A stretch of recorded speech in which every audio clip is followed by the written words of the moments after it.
오늘은 지난 시간에 이어서 또 생명의 법에 속한 자의 삶 두 번째 시간을 여러분과 함께 나눠보겠습니다. 오늘은 특별히 부제가 또 하나가 있지요. 그 부제는 삶의 두 원칙이라는 그런 제목입니다. 한번 따라해 봅시다. 삶의 두 원칙. 우리 인간에게는 다른 동물들하고는 달리 두 가지의 본성이 존재합니다. 그것은 바로 영과 육입니다. 동물들에게는 어떤 동물적인 본성만이 존재하지요. 그들에게는 영이 없습니다. 그러나 인간은 육신도 있지만 다른 동물들과 같은 어떤 메커니즘을 가진 신체도 가지고 있지만 우리 인간에게는 영이 있단 말이에요. Spirit. 영이 우리 안에 있어서 육신과 영 두 가지의 삶의 형태를 우리가 온전히 추구할 수 있는 그런 능력이 우리에게 있습니다. 어떻게 다르냐? 우리의 삶의 초점과 우리의 삶의 중심이 내 자신과 내 자신의 뜻 혹은 그것을 우리가 달리 표현을 하면 어떤 욕망, 욕심 혹은 나의 계획 이런 걸로 말할 수 있겠죠. 내 삶의 초점과 중심이 나와 관련된 것을 추구하는 것을 우리는 육신적인 삶이다, 육적인 삶이다 이렇게 정의를 내릴 수가 있고, 반대로 우리 삶의 모든 초점과 중심이 하나님의 뜻과 하나님의 섭리와 하나님의 계획하심을 추구하면 우리는 그것을 영적인 삶이다 이렇게 우리가 정의를 내려볼 수가 있겠습니다. 그러면 이럴 수 있을까요? 아하, 육적이면서 영적이다. 저 사람은 육적이면서 영적이다. 이렇게 우리가 살 수 있을까요? 없을까요? 정답은 땅입니다. 왜냐하면 육적이거나 영적이거나 둘 중에 하나입니다. 한 샘물에서 쓴물과 단물이 동시에 나올 수가 없지요. 그렇죠? 단물이 나오든가 아니면 쓴물이 나오든가 둘 중에 하나인 거지, 어떨 때는 쓴물이 나왔다, 어떨 때는 단물이 나왔다, 어떨 때는 동시에 쓴물과 단물이 동시에 나왔다 이렇게 할 수는 없습니다. 우리도 마찬가지라는 거죠. 우리가 육신과 영을 함께 가지고 있으나 그러나 우리의 삶의 모습이 영적이거나 육적이거나 둘 중에 하나밖에 없다라는 사실입니다. 그리고 더 중요한 것은, 그러면 우리는 선택해야 돼요. 어떤 삶을 추구할 것이냐, 영적인 삶을 추구할 것이냐, 육적인 삶을 추구할 것이냐에 대한 결과는 완벽하게 다르다는 사실을 또한 우리는 알아야 합니다. 오늘 이제 지난 시간에 이어지는 오늘 이 본문은 바로 그와 같은 것을 우리에게 전해주고 있습니다. 한번 우리 본문을 같이 다시 한번 읽어보면서 말씀을 보겠습니다. 우리 1절 말씀을 다시 한번 봅시다. 1절 시작. 육신을 따르는 자는 육신의 일을, 영을 따르는 자는 영의 일을 생각하나니. 자, 첫 번째로 우리가 살펴봐야 할 것은 뭐냐면, 육신을 따르는 자의 삶과 영을 따르는 자의 삶의 다른 모습을 우리가 한번 살펴볼 필요가 있겠죠. 그게 바로 오늘 5절 말씀입니다. 육신을 따르는 자는 육신의 일을 하게 생각을 하고 영을 따르는 자는 영의 일을 생각을 한대요. 당연한 거죠. 그렇죠? 그럼 육신을 따르는 자는이라는 게 무슨 말이냐라는 거죠. 간단하게 얘기하면 인간이 태어날 때부터 가지고 있는 본성을 쫓아 사는 삶입니다. 사자는 아무리 어린 양이라 할지라도, 아무리 귀엽고 사랑스러운 어린 양이라 할지라도 내 배가 고프면 그 양을 잡아먹습니다. 늑대는 아무리 양과 염소가 아무리 사랑스러워도, 아무리 토끼 한 마리가 귀여워도 배가 고프면 걔는 그걸 잡아먹게 돼 있어요. 왜? 배가 고프면 잡아먹는 거예요. 그게 무슨 소리냐? 지극하게 이 몸의 본성을 쫓아 사는 겁니다. 육신을 따르는 것이지요. 인간도 그럴 수 있다라는 거죠. 우리 인간도 육신의 본성을 쫓아 살 수 있다라는 거죠. 내가 좋아하는 것, 내 몸이 좋아하는 것, 내가 좋아하는 것, 내 마음이 좋아하는 것, 삶의 모든 초점이 내 자신, 내 육신과 연계되어지는 삶, 그걸 우리가 육신을 따르는 삶이다 라는 거예요. 그걸 뒤집어서 얘기하면 예수님이 없는 삶이다, 이렇게 다시 한번 정의를 내려볼 수가 있는 겁니다. 그리스도가 없는 삶. 세상적인 정욕, 교만, 야망, 야심 혹은 소망. 내가 육신적으로 할 수 있는 모든 것들. 세상이 믿을 것은 오직 자기 자신뿐이다 라고 생각을 합니다. 그런 사람들은 육신의 일을 생각할 수밖에 없다는 거예요. 하나님이 그 안에 없기 때문에 하나님을 기쁘게 해드리는 건 꿈도 꿀 수가 없고요. 결국에는 사망에 이르는 죄악된 행위들을 할 수밖에 없다는 거죠. 왜? 육신의 일은, 육신의 생각은 죄요. 죄는 사망이기 때문에 그래요. 아주 간단한 영적 원리입니다. 하나님을 기쁘게 해드리는 생각을 할 수가 없기 때문에 그들에게는 오직 그 안에 무엇만이 존재합니까? 음란함과 정욕과 술 취함과 우상숭배, 이런 것들이 삶의 도구가 되는 거예요. 혹은 삶의 목표가 된다는 거예요. 여기서 우리가 한 가지 짚고 넘어가야 될 게, 여러분, 술 취함이라는 단어가 있는데 어떤 사람들은 이렇게 얘기합니다. 성경에 술 취하지 말라 그랬으니까 술만 안 취하면 되겠구나. 술 취하지 말라 그랬지 술을 먹지 말라 그랬어? 어디? 성경에? 술 취하지 말라 그랬지. 나는 소주 3병 4병을 먹어도 안 취해. 고로 나는 괜찮아. 그런 의미가 아니라는 거예요. 여기서 말하는 술 취함의 의미는 세상적인 모든 일을 의미하는 것입니다. 세상적인 모든 일에 젖어 사는 거예요. 심지어 그것이 내 직업일 수도 있고, 그것이 나의 유흥 생활일 수도 있고, 또는 그것이 나의 취미 생활일 수도 있어요. 그런 거에 빠져서 사는 거라는 거죠. 물론 나쁜 일은 물론이고, 심지어는 세상적인 가치관으로 봤을 때 그것이 굳이 나쁜 일이, 아니 무슨 취미 생활하는 게 뭐 나쁜 일이에요? 아니에요. 직업인데 뭐 나쁜 일이에요? 아니에요. 그러나 그것 때문에 하나님을 믿을 수가 없고 하나님을 섬길 수가 없는 것들이라면은 그것은 술 취하는 일과 마찬가지라는 얘기입니다. 성경에서 술 취함이라는 단어가 주는 영적인 의미는, 의역하면 세상 일에 취해 있는 것을 이야기하는 거예요. 세상 일에 젖어 있는 것을 얘기하는 거예요. 아, 이젠 술 먹어도 되는구나. No. 그것도 세상 일인 거예요. 그것이 내게 즐겁다면, 그것이 내게 기쁨으로 다가오고 즐거움으로 다가온다면, 성경에 담배 피지 말라는 말 없는데 그러니까 펴도 된다? 아니죠. 술 취하지 말라고 했으니까 취하지 않을 정도로만 마셔도 된다? 아니죠. 여러분, 제 동창 중에 2사람이 있습니다. 이 이름 여긴 안 사니까 얘기해도 돼. 주영이, 동섭이, 박주영, 김동섭. 이 친구들은 학창 시절부터 이렇게 베프였는데, 2 친구 모두 특징이 뭐냐면 술만 먹었다 하면 필름이 끊겨요. 어느 정도 들어가면 필름이 다 끊깁니다. 근데 웃기는 건 뭐냐면 2사람 다, 야, 너 술 취했다, 이 소리를 제일 싫어해. 술 먹는 사람들이 꼭 그 소리를 싫어해요. 야, 너 술 취했다. 자기 술 안 취했대. 막 그냥 꼬부라지는 거예요. 꼬부라지면서 나 술 안 취했어. 이러면서 막 달려들고, 그 술 주정을 받아내는 게 제 일이었어요. 저는 술을 안 먹기도 하지만 술을 못 먹기도 하거든. 맨날 그 뒤치다거리 하는 게 제 일이었어요. 심지어는요, 술을 먹고 나서 어떻게 하냐면, 친구 그 함지기 있죠. 결혼식 전에 함 들어가는 거. 함 들어가가지고 앉아서 술 먹다 취해가지고 그 신부 식구들하고 싸움이 벌어졌어요.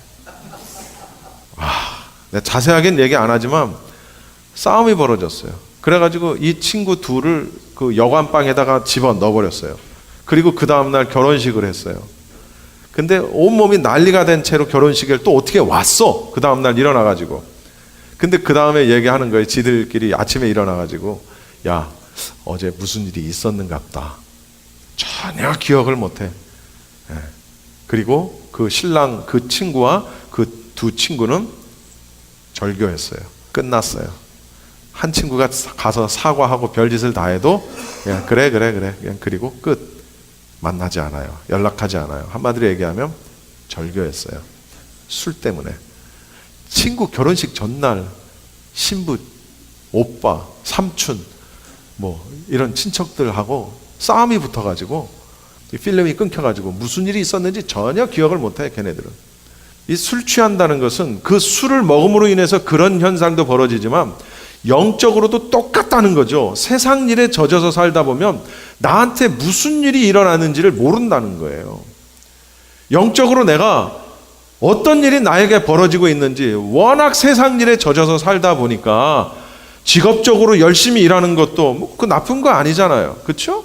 내가 취미생활 하는 것도 다 골프 한번 치고 어디 한번 또 놀러도 가고 뭐 여러분 그게 나쁜 게 아니에요. 그러나 거기에 빠져서 살면 어떤 결과가 나오냐면 무슨 일이 나에게 생겼는지를 모른다는 사실을 우리가 알아야 돼요. 영을 따르는 자들은 어떤 사람들이냐? 영을 따르는 자들은 영의 일을 생각하는데 영을 따른다라는 것은 지난 시간에 우리가 정죄함을 받지 않는 이유는 뭐라고 그랬어요? 성령을 따라 사는 삶을 살기 때문이다라는 설교를 제가 지난 시간에 했지요. 바로 성령의 인도하심을 따라서 성령께서 주시는 감동을 쫓아 사는 사람, 이게 바로 영을 따르는 자라는 거죠. 내 마음속에 하나님의 영이 계시고 그리스도 안에서 그리스도께서 채워주시는 삶을 사는 것을 말합니다. 또 다른 말로는요, 내 삶 속에 내 자신의 생각은 없어요. 나를 행복하게 하고 나를 즐겁게 만드는 욕심도 없어요. 오직 하나님의 뜻을 내 안에 유일한 소망과 법으로 삼는 사람, 그걸 여기며 사는 사람, 영을 따르는 사람이죠. 그러면 나도 목사가 돼야 되나? 나도 그럼 선교사가 돼야 되나? 그 의미가 아닙니다. 목사, 선교사인데 영적으로 살지 않을 수 있고요. 집사, 권사 혹은 집사도 아닌 사람도 훨씬 더 영적인 삶을 살 수 있다는 거예요. 어떻게 하면? 성령의 인도하심을 따라 살면 그렇다는 거예요. 직분이 중요한 게 아니고 그렇다는 거예요.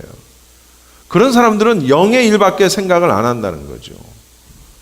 다시 말하면 성령의 열매를 맺는 삶을 산다는 거예요. 왜? 그것이 하나님을 기쁘시게 하는 삶이기 때문에 그렇다라는 거예요. 이것이 바로 이제 우리가 영적인 것이냐, 인간적인 것이냐, 육신적인 것이냐에 대한 삶의 모습이라는 거죠.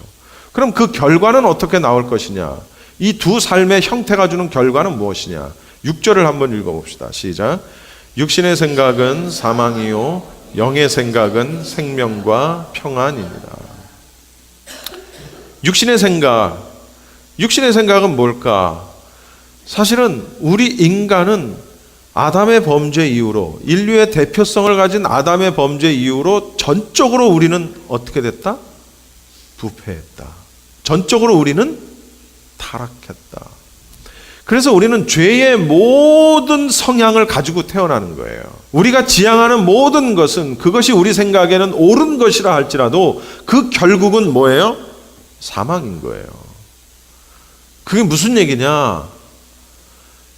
하나님의 계획이 아니고 하나님의 뜻이 아니고 하나님을 기쁘게 해드리는 목표가 아닌 것은 우리가 세상적인 가치와 세상적인 잣대로 봐서 정말 보람된 일이고 정말 아주 정직한 일이고 좋은 일이라 할지라도 그거에 대한 결과가 우리에게 없다는 거예요. 결국은 우리는 뭐예요? 사망만이 우리에게 주어지는 결과라는 거죠. 죄의 싹은 사망이기 때문에. 사망이 결과예요. 육신의 생각은 사망이요. 죄의 모든 성향은 사망이니까 결과예요. 하나님과의 관계가 단절되는 걸 의미하는 거죠. 사망이라는 건. 우리에게 사망이 왔다라는 것은 그 전까지는 아담과 하와 그리고 하나님이 에덴 동산을 같이 거니셨단 말이에요. 같이 거니셨는데 아담이 범죄한 이후로 그가 제일 처음 한 일은 뭐였어요? 숨는 거였어요. 하나님의 낯을 피해서 자신의 부끄러움을 가린 채 숨는 거였어요. 죄의 원어적인 뜻은 부끄러움입니다. 수치. 죄를 가리고 부끄러움을 가렸다는 얘기는 죄를 가렸다라는 얘기예요. 그리고 숨는 거예요. 하나님이 어디 있느냐 물으셨지만 하나님이 모르실 리가 없지요. 몰라서 물으시는 건 아니죠.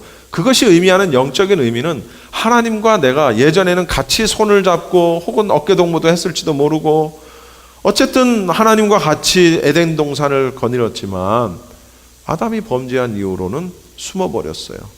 같이 할 수가 없어요. 무슨 숨바꼭질 놀이하는 것도 아니고 내가 부끄러워 숨었나이다. 누가 너에게 그 부끄러움을 알게 하였느냐? 당신이 내게 준 하와가 그렇게 했나이다. 하와야 네가 어찌 그렇게 하였느냐. 뱀이 꼬임으로 내가 그렇게 하였나이다. 관계가 단절되는 거예요. 그걸 사망이라고 얘기하는 겁니다. 육신의 생각은 사망이고 영의 생각은 뭐라고 그랬어요? 생명과 평안이다. 영의 생각은 성령께서 지배하시고 나를 성령께서 인도하시는 것을 내가 받아들이는 거예요. 성령을 쫓아 사는 삶, 계속 반복되는 얘기지만 결과가 생명과 평안이라는 거예요. 다시 말하면 그것은 관계 회복이라는 얘기입니다. 죄를 지었을 때는 하나님과의 관계가 단절됐지만 영적으로 회복되었을 때는 하나님과의 관계가 회복되었다라는 거죠. 그 자체가 뭐예요? 영생이라는 거예요. 진정한 평안을 누리게 된다는 거죠. 7절 말씀을 한번 봅시다. 시작. 육신의 생각은 하나님과 원수가 되나니 이는 하나님의 법에 굴복하지 아니할 뿐 아니라 할 수도 없습니다. 자, 저를 보세요.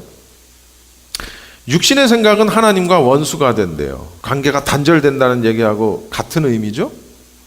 원수는 함께 할 수 있어요, 없어요? 원수는 절대로 함께 할 수 없어요. 그리고 꼭 외나무 다리에서 만나는 거야. 육신의 생각은 하나님과 원수가 된다. 하나님과 원수는 누굽니까? 마귀죠. 마귀의 지배를 받는 나는 하나님과 원수가 될 수밖에 없죠. 하나님의 지배를 당하는 것이 아니라 하나님의 권세 아래 있는 것이 아니라 마귀의 권세 아래 있기 때문에 하나님과 원수가 되는 거예요. 우리 요한복음 한번 찾아봤으면 좋겠어요. 요한복음 8장 44절 말씀을 한번 우리 앞에 보시면서 한번 읽어봅시다. 시작. 너희는 너희 아비 마귀에게서 났으니 너희 아비의 욕심대로 너희도 행하고자 하느니라. 그는 처음부터 살인한 자요 진리가 그 속에 없으므로 진리에 서지 못하고 거짓을 말할 때마다 제 것으로 말하나니 이는 그가 거짓말쟁이요 거짓의 아비가 되었습니다. 너희는 너희 아비 마귀에게서 났으니 너희 아비의 욕심대로 너희도 행하고자 하느니라. 이게 인간의 본성이라는 거예요. 이게 인간의 본성이라는 거예요. 우리는 마귀의 자녀예요. 왜? 아담의 범죄 이후로 우리는 죄의 모든 성향과 죄의 모든 죄책과 이런 것들을 다 가져버렸기 때문에 우리가 생각하고 우리가 추구하는 모든 것이 악할 뿐인 거죠. 그렇죠? 마귀의 자녀이기 때문에 너희 아비의 욕심대로 마귀의 욕심대로 너희도 행한다. 그 마귀의 속성은 뭐예요?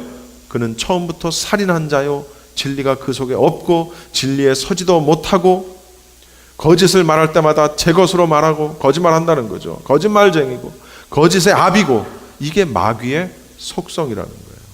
하나님의 속성은 하나님은 진리이시고 하나님은 생명이시고 하나님은 거룩하시고 의로우시고 완전히 다르죠. 마귀의 속성과 하나님의 속성은 완전히 달라요.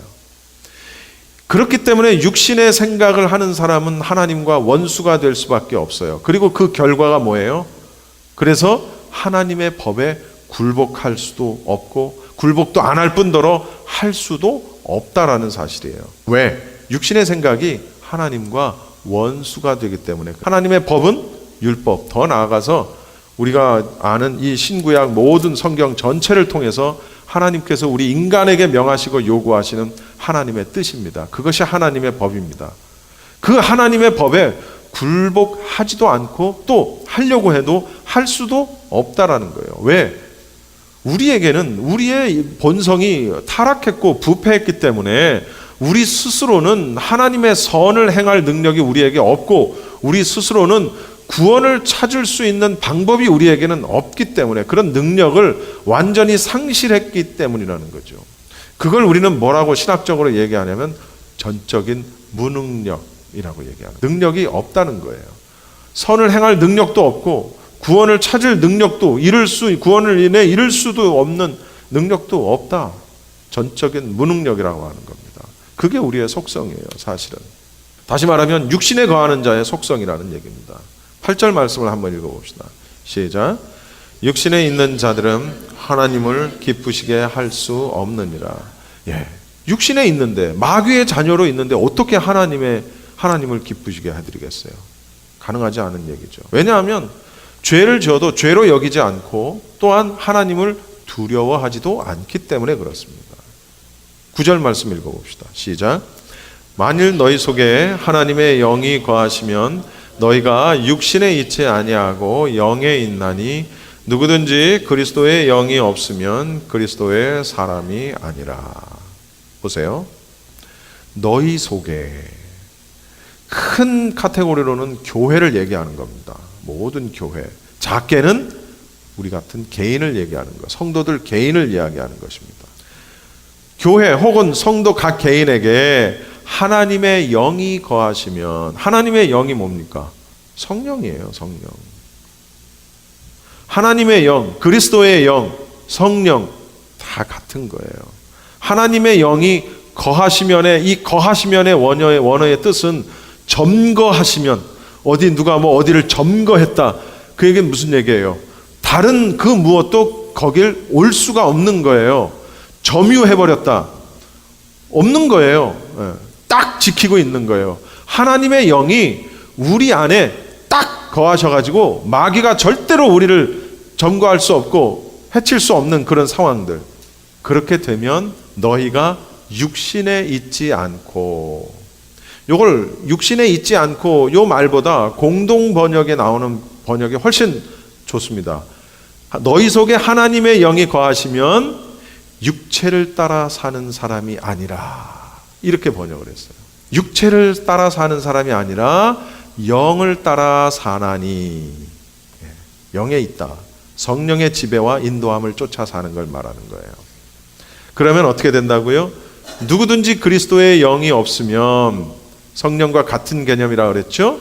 성령을 따라 사는 삶, 성령을 쫓아 사는 삶을 살지 않으면 어떻다? 그리스도의 사람이 아니라. 그러니까 어떤 유명한 그 간증하는 분이 이 LA 공항에 내려가지고 택시기사가 당신은 크리스찬입니까? 예, 저는 크리스찬입니다. 또 묻습니다. 당신은 크리스찬입니까? 예, 저는 또 크리스찬입니다. 당신은 정말 크리스찬입니까? 정말 크리스찬입니까? 라고 물었을 때 그분은 멈칫 대답을 할 수가 없었다는 거예요. 그분이 뭐하러 미국에 왔다고요?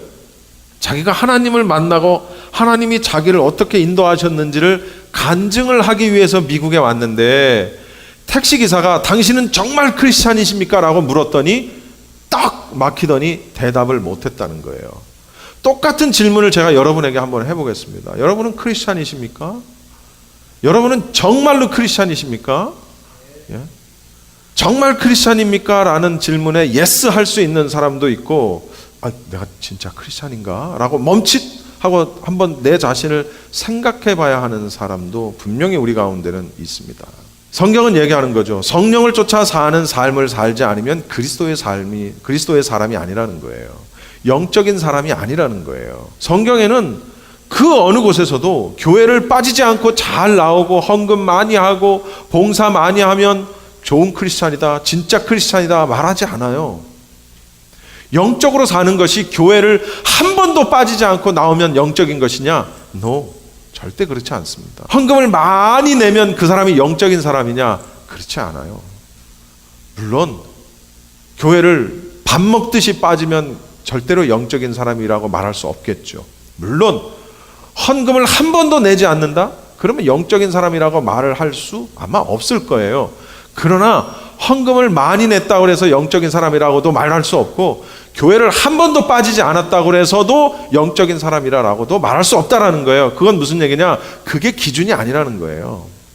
내 삶의 생각과 목표와 추구하는 내 삶 전체적으로 내 삶이 가고 있는 방향이 어디냐라는 거죠. 그래서 제가 강조하는 게 그거예요. 스피드가 아니라는 거예요. 방향이라는 거지. 우리가 얼마나 빨리 가느냐가 중요한 게 아니라는 거예요. 뭐가 중요해요? 어디로 가고 있느냐가 중요한 거예요. 여러분, KTX가 그렇게 빠르다면서요. 저는 아직도 한 번도 안 타봤는데 KTX 아무리 빠른 걸 타면 뭐예요? 내가 갈 방향으로 안 가면 아무 의미가 없는 거예요. 비행기가 내가 인천을 가야 되는데 내가 도쿄에 가는 비행기를 탔어. 그러면 그게 나에게 무슨 의미가 있어요? 나는 갈아타지 않으면 인천으로 갈 수 없는 거예요. 예? 그렇죠? 내가 북한으로 가는 비행기를 타면 어떻게? 죽는 거예요. 그거는 거기 가면. 그럼 무슨 얘기냐? 내 인생이 추구하는 목표, 내가 가고자 하는 방향, 내가 이루고자 하는 꿈, 그것이 육신적인 것이냐, 나를 기쁘게 하는 것이냐, 나를 즐겁게 하는 것이냐, 내 자식을 위한 것이냐, 내 부모를 위한 것이냐, 나를 위한 것이냐, 아니면 그것이 하나님을 위한 것이냐, 하나님의 계획하심과 뜻을 이루어드리는 것이냐, 방향이 중요하다는 거예요. 그러면 천천히 가도 돼요. 하나님은 빨리 가라고 말씀하시지 않으세요. 제대로 된 길로 가라고 말씀하시지. 빨리 가는 게 중요한 게 아니라 운전은 안전하게 가는 게 중요한 거거든요. 안전하게 가야 할 곳으로 가는 게 중요한 거거든요.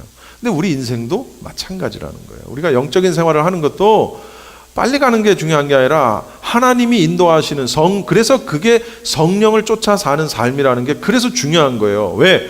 성령을 쫓아간다라는 얘기는 성령이 앞에서 가시고 내가 그 뒤를 이렇게 쫓아가는 거예요. 강아지처럼 이렇게. 그분이 인도하시는 대로. 근데 성령님은 저쪽으로 가시는데 내가 이러고 가. 벌어지는 거야. 성령을 따라간다, 성령을 쫓아간다 하는 건 그분이 인도하시는 삶을 간다. 그 얘기는 곧 방향성을 얘기하는 거예요. 방향.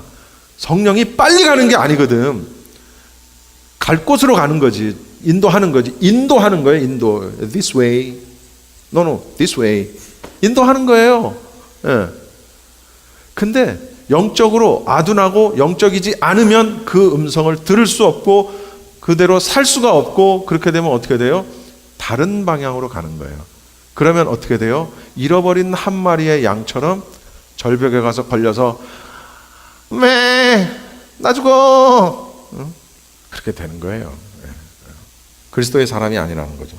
그리스도의 사람이 아니라는 거, 성령의 사람이 아니라는 게 얼마나 중요한 얘기냐면 구원이 그에게 없다는 말하고 똑같은 얘기예요. 왜 그런지 이따 말씀을 드릴게요. 10절 읽어봅시다. 시작. 너희 안에 계시면 몸은 죄로 말미암아 죽은 것이나 영은 의로 말미암아 살아있는 것이니라. 아멘. 보세요. 그리스도께서 너희 안에 계시면, 이 소리는 예수 그리스도와 영적으로 연합. 제가 왜 대표와 연합의 관계 얘기했죠. 아담은 인류의 대표가 되고 예수 그리스도는 우리가 예수 그리스도와 연합한다. 다 기억나실 거예요. 그리스도께서 너희 안에 계시면, 성령이 우리 안에 계시면, 성령이 나와 함께 영적으로 연합하게 되면 어떻게 돼요? 몸은 죄로 말미암아 죽은 것이나, 그래도 우리 몸은 죽어요. 언젠가는 나이 먹으면 죽게 돼 있어요. 모두 죽게 돼 있어요. 그러나 영은 의로 말미암아 살아있는 것이다. 하나님과의 관계의 회복. 칭의, 의롭다 하는 칭의됨으로 인해서 살았다라는 거죠. 그래서 11절 말씀 읽어봅시다. 시작. 예수를 죽은 자 가운데서 살리신 이의 영이 너희 안에 거하시며 그리스도의 예수를 죽은 자 가운데서 살리신 이가 너희 안에 거하시는 그의 영으로 말미암아 너희 죽을 몸도 살리시느니라. 자, 아까 10절 몸은 죽지만 영은 살린다라고 말씀하셨어요. 근데 11절은 뭐라고 말씀하시냐면 너희 죽을 몸도 살린대요. 10절보다 훨씬 더 나은 장래에 대한 사실을 언급하고 계시죠. 몸은 비록 죽을 수밖에 없지만 성도의 영혼은 다시 살리시는데 11절에 보면 우리의 죽을 몸조차도 다시 살리신다는 거예요. 뭐 얘기하는 거죠? 부활을 얘기하는 겁니다. 부활의 첫 열매는 누굽니까? 예수 그리스도. 예수 그리스도께서 이 땅에 재림하시기 전 공중 강림하실 때 누구와 함께 와요? 순교자들. 그렇죠? 부활한 순교자들과 함께 옵니다. 그리고 마지막 백보자 심판에서 어떻게 돼요? 그리스도에게 속한 성도들의 부활이 이루어지면서 영원한 천국으로 들어가죠. 자, 무슨 얘기냐면 너희 안에 거하는 그의 영으로 말미암아 너희 죽을 몸도 살리시느니라. 하나님께서 성도를 부활시키시리라는 사실에 있어서 성령이 이를 보증하는 분이 됨을 의미한다는 거예요. 이게 굉장히 중요한 거예요. 우리가 어리석은 5 처녀의 비유를 이야기할 때 그 어리석은 5 처녀 가운데 5 처녀가 결국은 신랑을 만나러 들어가지 못했던 이유는 기름이 없어서였기 때문이에요. 그럼 그 기름이 상징하는 게 뭐였다고? 성령이었다고요. 등은 있었는데 등을 밝힐 기름이 없는 거예요. 등은 말씀이고 기름은 성령이라고 그랬어요. 성령, 기름이 있어야 등을 밝혀요. 등을 밝히면 내가 갈 곳을 밝히는 거예요. 아는 거예요. 그게 뭐예요? 성령께서 말씀대로 우리를 밝히 비추셔서 인도하시는 거예요. 그걸 우리는 또 다른 말로 뭐라고 성경에서 말을 하는 거 하니 그 성령이 우리를 보증하신다. 마지막 때에 성령이 우리를 보증하신다라는 사실입니다. 그래서 성령이 중요한 거예요. 성령이 무슨 병 고치는 그런 거, 예언하는 거, 방언하는 거 그런 쪽으로만 생각하셔서는 안 된다는 거죠. 물론 그런 것도 성령의 역사하심이고 성령의 능력이시지만 성령께서 우리를 에게 하는 가장 중요한 역할은 우리의 증거가 되신다는 거예요. 증인이, 보증이 되신다는 거예요. 기름이 없어? 성령이 없어? 나더러 주여 주여 하는 자마다 다 천국에 들어가는 것이 아니라고 그랬다고요. 그 얘기는 무슨 얘기냐? 교회 다닌다고 그래서 다 주여, 나는 주의 이름으로 이런 일도 했고 저런 일도 했고 했지. 주의 이름으로 했지. 그런데 성령이 그 안에 없어. 뭘로 했다는 거예요? 그냥 인간적인 어떤 그런 개념을 가지고 봉사한 거야. 그냥 진정한 영적인 어떤 그런 어떤 성령의 역사하심을 가지고 한 게 아니고 자기가 좋아서 한 거야. 그랬을 때 하나님 말씀하시는 거예요. 난 너 모른다. 아니 나는 하나님의 이름으로 주님의 이름으로 다 일했는데요. 아니다. 나는 너 모른다. 너에게 너를 보증할 성령이 네 안에 없구나. 난 너 모른다. 구원의 최종적인 국면에 대한 보증이 바로 성령이에요. 성령께서 내주하신다라는 사실이 그래서 중요한 겁니다. 어떤 사람은 말씀이지. 말씀이 중요하지. 어떤 사람은 교회가 섬기는 게 중요하고 선교가 중요하고 다 중요해요. 중요한데 결정적으로 우리의 구원의 보증이 되는 것은 등과 기름이라고요. 그 얘기는 곧 말씀과 성령이라고요. 성령 말씀을 따라 사는, 성령님의 인도하심을 따라 사는 삶, 그것이 우리의 구원의 보증이 된다라는 사실이죠. 물론 예수님을 믿는 것이 먼저지만 죄 많은 인간, 본성의 욕망과 행함으로 지배되는 삶, 그것은 아무리 선하고 좋은 목적을 가졌다 할지라도 그 결과는 사망일 뿐이라는 거예요. 장래가 없다는 거죠. 영으로 살기 위해서는 2가지가 필요합니다. 사실은 이게 제일 중요해. 영적으로 살기 위해서는 어떻게 해야 되느냐? 여러 가지를 얘기할 수 있지만 제가 간단하게 2가지만 얘기할게요.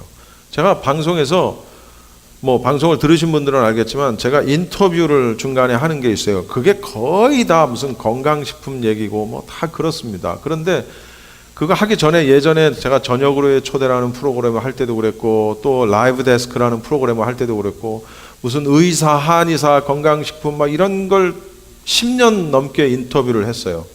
지금도 하고 있어요. 제가 얻은 결론이 뭔지 아십니까? 우리가 건강하게 살기 위해서는 2가지가 필요해요. 뭐냐? 혈관 건강. 2번째, 면역력. 물론 여러 가지 할 수 있지만 제일 중요한 거 2가지를 대라 그러면 혈관 건강, 면역력. 그럼 혈관 건강이라는 게 뭐냐? 혈관은 뭐 하는 거예요? 피를 통하게 하는 거예요. 그러면 그 통하는 피가 막히게 되면 어떻게 돼요? 병드는 거예요. 그리고 죽는 거예요.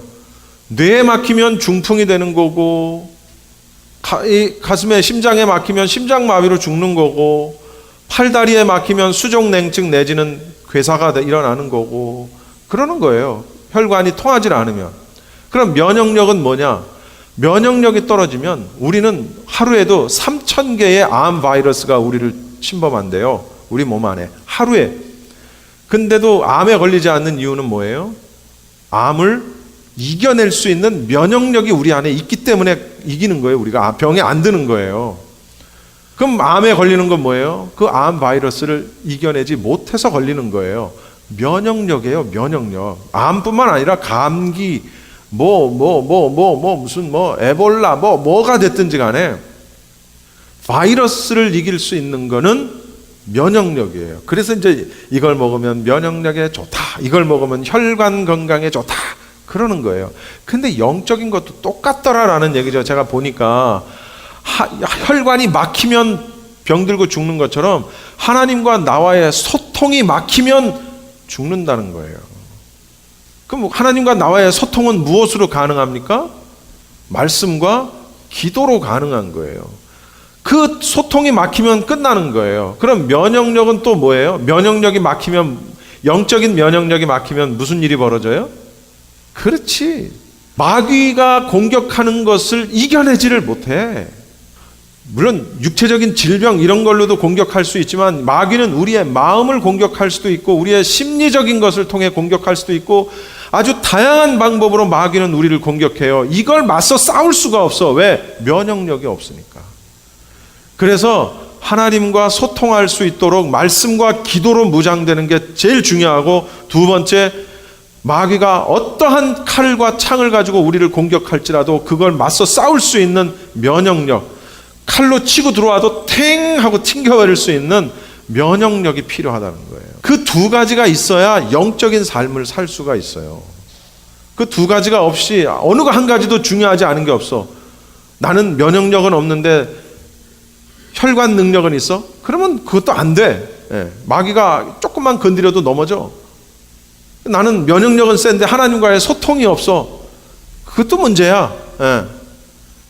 이 두 가지가 필요하다. 말씀과 성령, 소통과 이겨냄, 이런 것들이 우리가 영적으로 사는 데 있어서 가장 필요한 싸움이다라는 것을 우리가 알아야 합니다. 영적으로 생각하고 영적으로 행동하고 성령을 쫓아 사는 삶이 우리 가운데 있기를 바랍니다. 기도하겠습니다. 기도하겠습니다.